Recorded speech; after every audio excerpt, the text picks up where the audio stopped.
24 ঘন্টা আলটিমেটার দিয়েছে ছাত্ররা। 24 ঘন্টা আলটিমেটার দিয়েছে, সেখানে কি আছে আজকে আমি আপনাদেরকে বিস্তারিত দেখাচ্ছি। Update news. নিখোঁজদের ফিরিয়ে দেওয়া 4 জন মন্ত্রী পদত্যাগ সহ 4 দফা দাবি দুই সমন্বয়কের।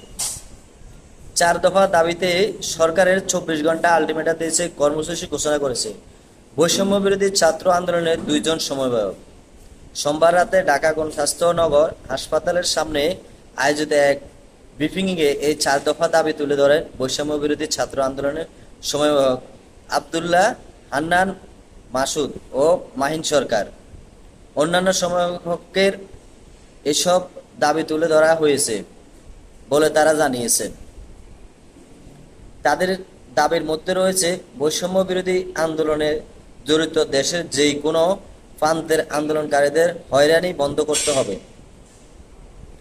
নিখোঁজ 4 জন সমন্বয়ক সহ যারা গুম হয়েছে বা নিখোঁজ রয়েছে, আইনশৃঙ্খলা বাহিনীর কাছে দাবি তাদের ফিরিয়ে দিতে হবে এবং গণমাধ্যমের সামনে ব্যাখ্যা দিতে হবে কোন তারা গুম ছিল, সেই সাথে আন্দোলনের নেতৃত্ব দিনই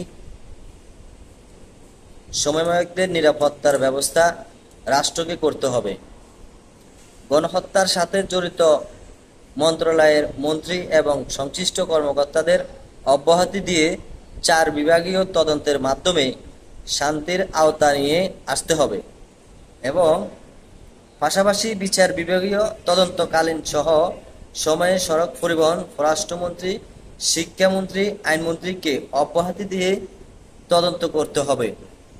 ছাত্রলীগের কেন্দ্রীয় সভাপতি, সাধারণ সম্পাদক সহ দেশের বিশ্ববিদ্যালয়গুলোকে ছাত্রদের উপর হামলা হয়েছে, সেসব হামলায় জড়িত ছাত্রলীগের নেতাদের পদত্যাগ থেকে অবসর করে আইনের আওতা আনতে হবে। বেঁধে দেওয়া এই সময়ের মধ্যে দাবি পূরণ না হলে বুধবার সকাল 10টা থেকে 11টা পর্যন্ত মুখে কালো পতাকা বেঁধে যে যার অবস্থান থেকে সারা দেশে এই কর্মসূচি পালন করা হবে বলে জানিয়েছে দুই সমন্বয়ক। যে 4 জন সমন্বয়ক নিখোঁজের কথা বলা হয়েছে তারা হলেন আসিফ মাহমুদ, আব্দুল কাদের, রশিদুল ইসলাম রিফাত ও আবু বাকের মজুমদার। হাসপাতালে ভর্তি থাকা নাহিদ ইসলাম সংবাদ সম্মেলন ছিল না। এছাড়াও সারজিস আলম ও হাসান আবদুল্লাহর এই সংবাদ সম্মেলনে আসার কথা থাকলেও আসতে পারেনি বলে জানিয়েছেন দাবি জানানো দুই সমন্বয়ক।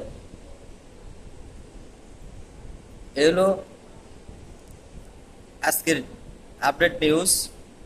সবাই এই নিউজটি শেয়ার করে দিবেন। যারা ফেসবুক থেকে দেখছেন নিয়মিত আপডেট পাওয়ার জন্য পেজটি ফলো করবেন, আর যারা ইউটিউব থেকে দেখছেন চ্যানেলটি সাবস্ক্রাইব করে পাশে থাকবেন সবসময় আপডেট পাওয়ার জন্য। আমি চেষ্টা করি সবসময় আপডেট দেওয়ার জন্য আপনাদের কাছে।